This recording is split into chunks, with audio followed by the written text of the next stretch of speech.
The Tridents conquered the USVI. Of course, the little ones, they're all engaged in Concacaf Next Play, and we take a look at all the competitions ongoing in the BFA. It's football action right here on First Touch.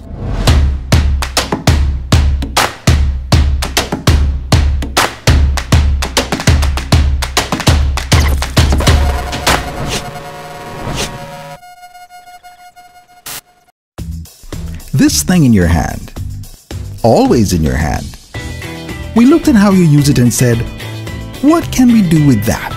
You can top up, check your account balance, pay your credit card bill, all from your smartphone.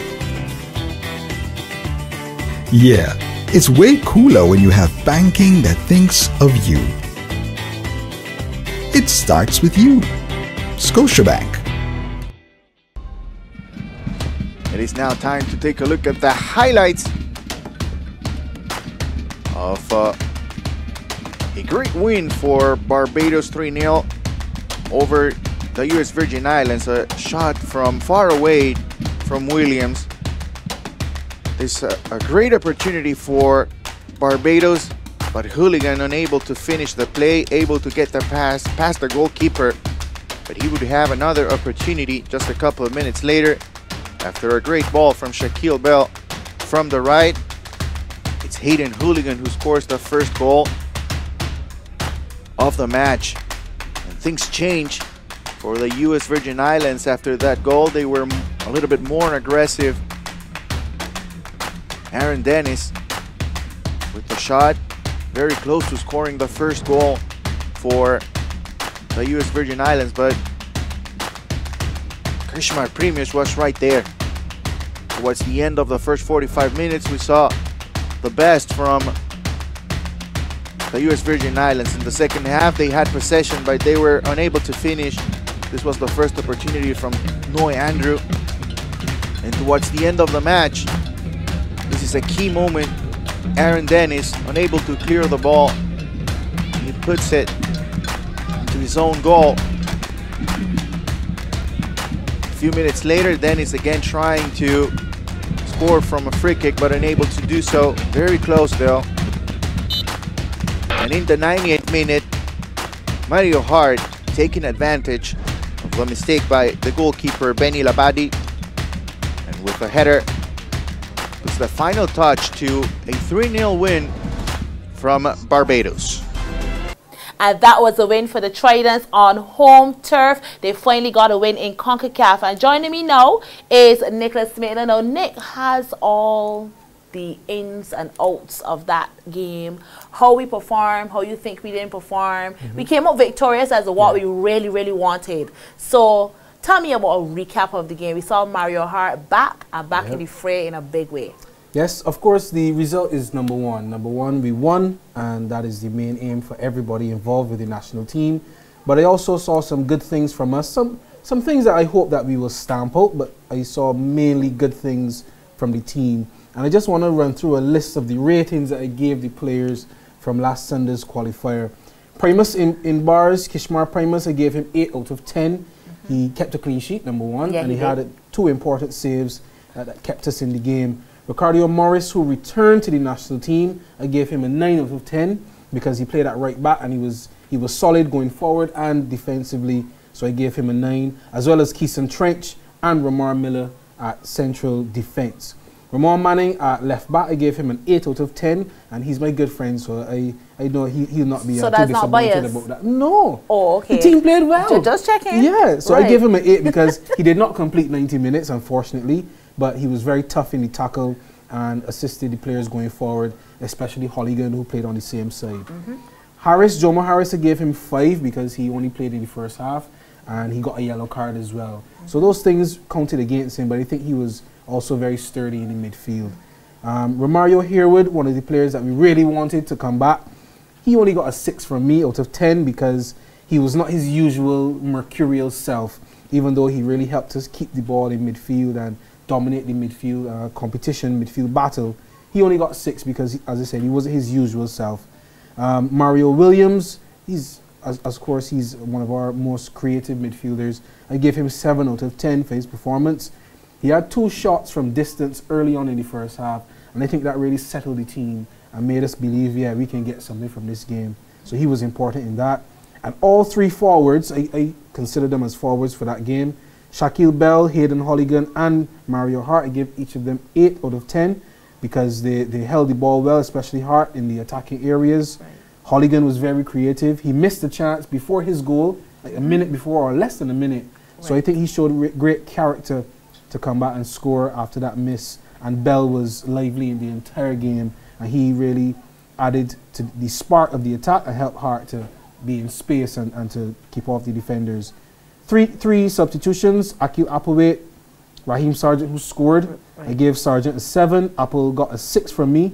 And Apple came on, and I think you should give Apple a 7 because he came on in an attacking role and he finished the game in defense. Right. So I think I should give him a 7. And Armando Lashley came on. He was full of running. I gave him a 6 as well. So overall, you'll realize that from these ratings that the team played well. One thing I would like to stamp up from the team, I think that in the second half, we were not creative enough. Maybe that is fitness, maybe that is just being tired from the opponents, but I think that we have to play for 90 minutes, not just the first 45 or the second, the full 90. I'm glad you said that because that tends to be the way that they've been playing throughout the competitions recently at that level, and that's something that we're lucky that we didn't get a goal scored on us. We scored early as well. That we scored early because we usually go forward early and we score, and then we allow the opponents to come in and score. But also too, for me, my big question is, what about the ejection of those 3 players? Do you think it was actually a good choice at that stage? Of course, I advocated for the inclusion of players like Morris, players like Hart and Harewood, because it is not to say that the players in the team before them are not as good or they don't bring enough quality, but admittedly, even speaking to some of the players in the team, they do bring quality. Even players like Sargent off the bench, they do bring quality. So we always want our best players representing the national team. And the technical director made mention of these inclusions, and he was very supportive of his system. And even though I understand that the system has a way of helping us to win games, if I may just go to England now and visit Pep Guardiola in Manchester, when he came to Manchester City, he did not have the players to carry out his system. So even though his system is so successful, he did not have the firepower to do so. And I think that even though our system worked for us, it was the quality of the players who came in to help the system to work. Going forward, would you stick with that team? Certainly, and well, going back to this now, the only issue I have with the team, we don't have a proper defensive midfielder. But I would keep this starting 11. I think that a player like Trench can play further forward in the midfield, or we can bring back in someone like Tito Beckles to play that defensive midfield role. But I think that this team, we got it right in terms of balance on the right side, the left side, and the midfield. So this team right now has gotten the best result for us over the last 3 years. So I think that we should keep with the majority of these players. You think Rashad was missing, though, that they missed Jules? He was missing, but he wasn't really missed in this game. And that goes some way to talking about the quality that we have in the starting 11 and also the quality of the opponent. I think USVI are now on their journey back, so to speak. So I think that we caught them at a good time and we got the result. But a player like Jules can only make this team stronger. And even looking at this team, I don't even know who is going to sit out of the team for Jules. So we have strength in numbers and we have quality as well. Okay, well, we hope going forward that we continue our winning ways, that we took the positives from this game and we go forward, and the negatives, and we work on them as well. And don't you go anywhere. There's a lot more football action to come.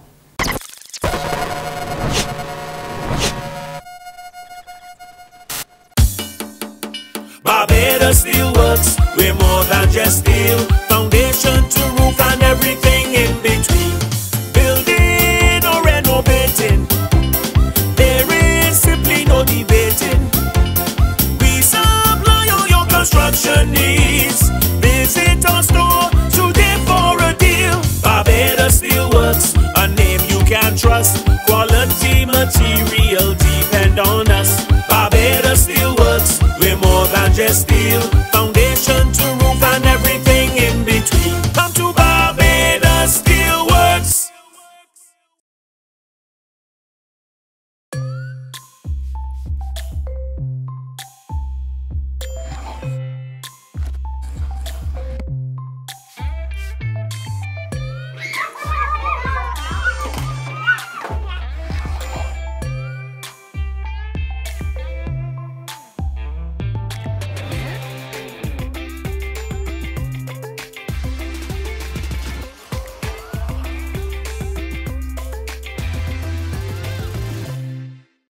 This is Kurt Brown, and I love mixing as a DJ and with my go-to drink, Clayton's Cola Tonic. Clayton's mixes with hard or soft. It's your secret and mine what we mix with Clayton's. Change it up depending on the event. I love the energy I get from it to keep me going all night long. Clayton's will know why you're up, and so will I. But your secret is safe. Clayton's Cola Tonic. Take it any way you like.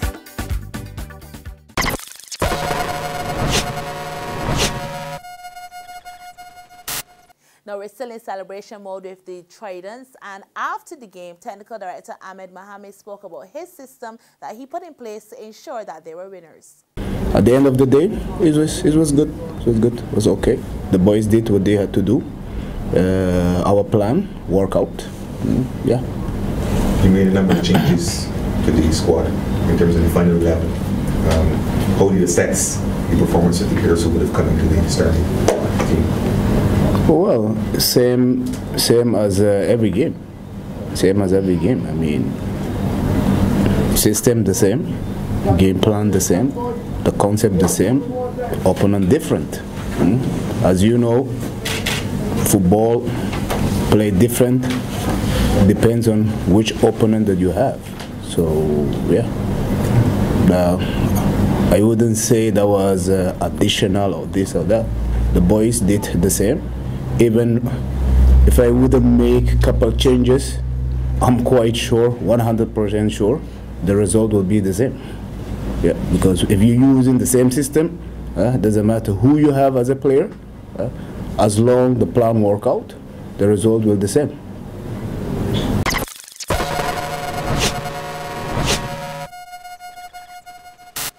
And that was Technical Director of the Barbados Senior Men's Team, Ahmed Mohamed. Now, what's happening at the turf? The little ones, they've been on the turf having the time of their lives in the Concacaf Next Play Cup. It's a cup that's being held around the Caribbean, Barbados included, along with 3 other islands. And I'll let those persons who are all involved tell you more.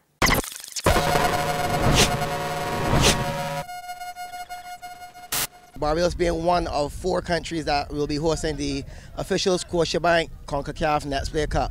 The other nations being Trinidad and Tobago, Jamaica and the Bahamas. And what it is, essentially, it is the next phase to a program which Concacaf rolled out, a social program, Next Play being the name, and try to use the tool of football as a vehicle to reach at-risk students. The Next Play, as you would have seen, or you are seeing currently, is a competition between 32 teams, where we're essentially utilizing kids between ages 10 to 12, and one of those children on the field has to be a girl, because we're trying to utilize the whole equality, and it is running over 5 weeks. The winners of the competition will receive an all-expense paid trip to the Concacaf Gold Cup in 2019 in the USA. This is a part of Concacaf's new One Concacaf program, and it really is to develop football in the region. What has happened here is that we know we have to start from this age. What we are trying to do is to get as many of them liking the game of football. And not only that, we are hoping that by starting a program such as this, where they're dealing with each other and learning to live with each other, that we will be building better citizens for the future.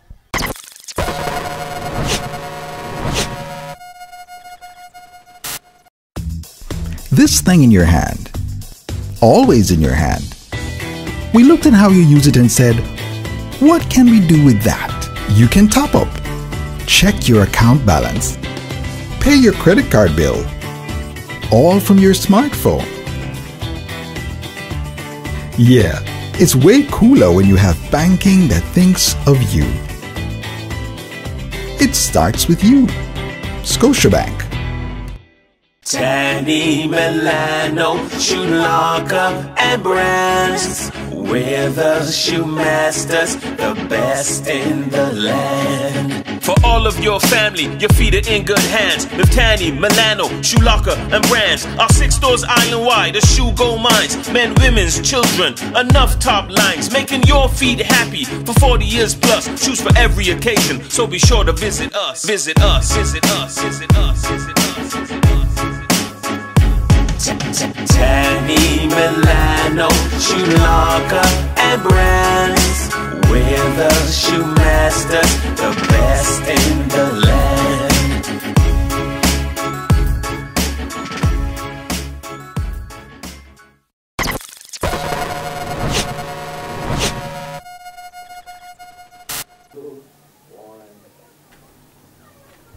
So while the little ones have been having their CONCACAF next play, the women, they have still been continuing their league games. And there's where I go back over to Nick, who has all the results from the latest game.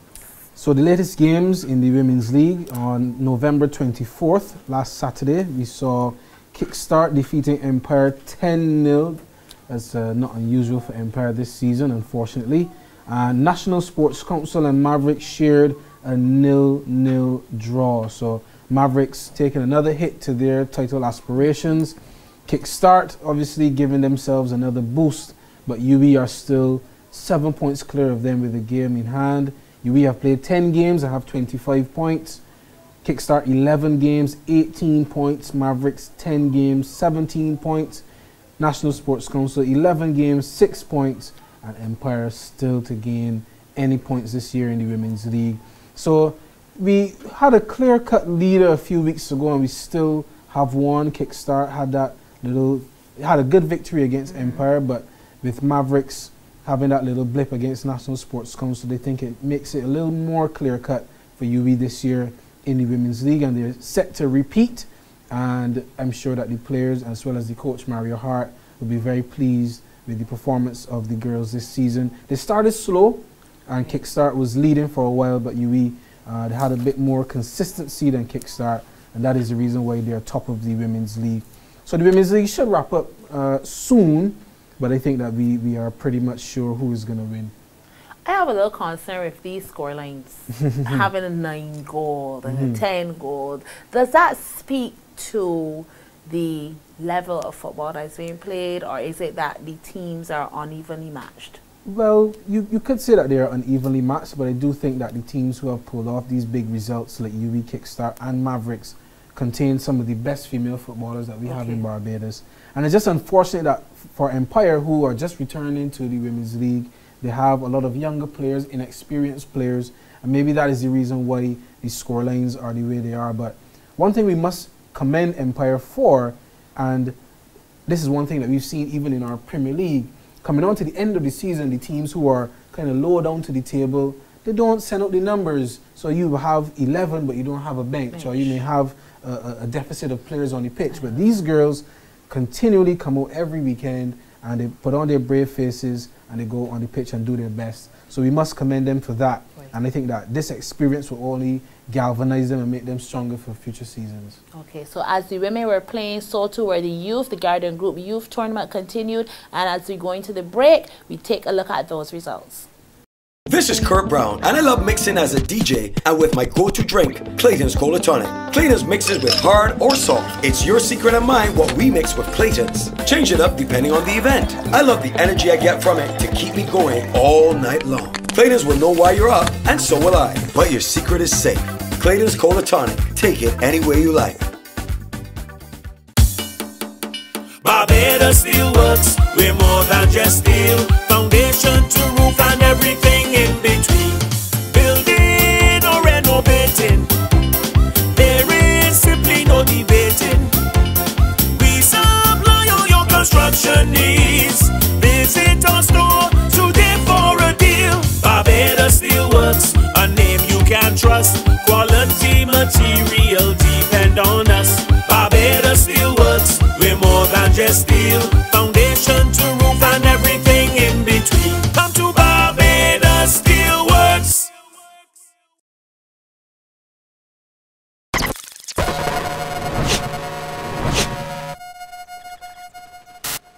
First Touch is back, and we slide right into the big boys. I speak about the Premier League. Now, Nick, there were a lot of games and a lot of goals, and a lot of men came out and showed what they were worth. So let me hear what went down for this particular week or so. Well, of course, we had a lot of games postponed because of the weather that we cannot control, and also the international game. So we had games last Tuesday and Thursday, the 20th and the 22nd. On the Tuesday, Pori Spring pulled off a 3-1 win over Notre Dame. And that was characterized by goalkeeper Anthony Rollins actually saving 2 penalties. He saved a penalty at 0-0, and I think when Pori Springs were leading 2-1. So that was a very impressive performance from him, and that really contributed to them getting all 3 points. And on that same evening, UE and Weymouth Wales drew 1-1. pretty lackluster game. Weymouth Wales actually did not score. Niall Reid-Stevens scored an own goal for them, and then for UE, Ramel Bino equalised. But a pretty lackluster game, but for Wales, I don't think they'll be too concerned with the result. Right. UE will be, because they are now second last in their zone. Yep. So that result really didn't do anything for them, but that happens. And on Thursday, November 22nd, we had another 1-1 draw, this time with BDF Sports Program and Paradise. That was another, I don't want to say lackluster game, but it wasn't a high energy game as we expect from BDF. Even though they took the lead in the first 20 minutes or so, they were kind of cruising, even though they were down to 10 men as well. Had a man dismissed in the 12th minute. But Paradise had a lot of possession, but they were missing that final pass. And then they got a goal, I want to say a lucky goal, in the 88th minute by Sharon Hoyt. And that saved their evening. And later on, Britain's Hill succumbed to a 4-3 defeat to Barbados Soccer Academy. The opening exchanges were pretty similar, both teams scoring similar goals. But I think Barbados Soccer Academy, as usual this season, showed more desire than Britain's Hill. And Britain's Hill, even though they have similar players to last season and a few more, I think they're missing their main players, like Shaquille Frank, the goalkeeper, and Denzel Fordyce. So those two players out of the team, that bit of quality missing from the team is impacting them this season. And right now they're bottom of their zone as well, so things have to change quickly. Then last Sunday, we had a 2-all draw with UE and Pori Spring. And I think Pori Spring were good value for this draw. UE are not their usual selves this season, but now looking to pick up and get some points. But I think Pori Springs were the better of the two teams on Sunday. Notre Dame had a 2-2 draw as well with Barbados Soccer Academy. Academy again showed their quality, leading for the majority of the game. And then an expert free kick from Daniel Rowe later on in the game is what saved the point for Notre Dame. And saved their pride as well, because they weren't really doing that well in the game itself. And then the last game of the night was Weymouth Wales winning 2-0 over Britain's Hill. And regardless of Britain's Hill's form, I still think Weymouth Wales would have taken away this victory. And 2-0 is usually a scoreline, which means that we were better than you in most departments. So Weymouth Wales were good, and they lead their zone now. And, you know, the football is getting better as we go on in the season. And the tables are shaping up as well. Yeah, the table is shaping up kind of nicely, but of course when we see teams like UE and Britain's Hill close to the bottom, when we see teams like Ellerton close to the bottom in their zone as well, it doesn't look how we usually see it, but it's still early, and these teams still have a lot of time to make up. Okay, and if you want to catch all that action, and if you miss the action, I should say, you can always go on the website, www.barbadosfa.com. They're also on social media, on Twitter and Instagram at BarbadosFA. Now, futsal is back. Futsal is coming back, action-packed as usual, December the 27th to 30th. Now, I'm saying futsal, and I'm wondering if persons out there know exactly what I'm speaking about. So when I say futsal, what do I mean when I say futsal? Well, futsal is just another version of football. It is more close quarters, right. And you play on hard court, you play on a gymnasium, so to speak. Side. Yeah, so it's smaller teams, and it usually has the same amount of crowds as the normal football. And futsal is important because so many of the most recognizable players started their careers with futsal, and because of the close-sided game and the close quarters that you play in, it really improves your technical skill as well as your vision, because you have to see who's coming, because right. Someone is coming to tackle you, someone is coming to take the ball from you, a teammate, you know. So futsal is really football in its purest form. And for those people who do not understand futsal, I think it's best that you come out to watch the futsal league on the 27th to the 30th and really understand what it is and why is it important as a cornerstone for football development. Right, because it gives you the basics, and you have to implement all the tactics that you need on the field. High energy, the things that people are dribbling, goals. Right. It's just concentrated into, so it's really concentrated football if you really think about it. You call it the T20 of football. Yeah, that's Perfect description. The yeah. T20 of football. Now, looking ahead, though, we have Premier League action continuing. There are 3 fixtures set for December the 2nd, which is this coming Sunday. We have Ellerton FC versus St. Andrew Lions. That will be the 4 p.m. game. At 6 p.m., Youth Milan and Barbados Defence Force Sports Program. And then the nightcapper at 8 p.m. features Paradise versus Empire Club. Nick, now you always tend to be a little off when you do your predictions. But, you know, any score lines you expect, or if not score lines, who do you think will be victorious and who do you think might be on the losing end? Well, this 4 p.m. game is very interesting to me because Ellerton, even though they are missing a lot of key players from last season, they still look very sturdy in defence. But I know the defence still looks a bit suspect to me. And I believe that St. Andrew Lions, with the Brazilian talent that they have imported, I believe that their first win is coming because they've lost their first 2 games by narrow score lines. So I think their first win is coming, and it may come by a slender score line against Ellerton. So I'm giving St. Andrew Lions a 2-1 win there, hoping that it comes through. And in the 6 p.m. game, Youth Milan and BDF, as I said, Youth Milan still have some time to adjust to the league, and they're not going to adjust against this team, BDF. Fitness, technicality of BDF, I think it may be too much for Youth Milan on the turf. And so I expect BDF to have a comfortable win, 2-0 over Youth Milan. Sorry about that, Norman. Norman saying, boy, Maitland is not giving me a break, you know? I hope you all win, but, you know, I just doing it for the show. And the last game, Paradise versus Empire. Paradise look good this season. They have good players in good positions, but they're going to miss Mario Williams, who's away playing his trade overseas. And I think that, as I said, with the national team, he's one of their most creative players. So the players that they have in midfield who replace him are players like Amal Mears and Ramon Manning could play in midfield as well. And these are players full of running, but they don't have the creativity, so to speak, as Williams, even though they are good players. And Empire, with Jabari Papi Chandler looking in fine form, I think that they can cause Paradise some problems. But I'll go for a 2-2 draw for Paradise and Empire. You always put in a draw every week, you know. Because you never give me a safe result. Week where I get all Nah. these teams will win over the other. You always give me a draw. Yeah, but last time I said a draw, I think I said a 2-2 draw for some game, and it ended up being a 3-3 draw. So draws still have their place. Yes. So 2-2 draw with Paradise and Empire. Okay, Nick. So I'm going to hold Nick to his predictions as usual. I'm praying that he gets them right. He was a little close last time in comparison to other times. But that's a wrap on this edition of First Touch. And we have a lot more football action. The season is now starting and heating up. So just remember to stay tuned because we have a lot more coming your way.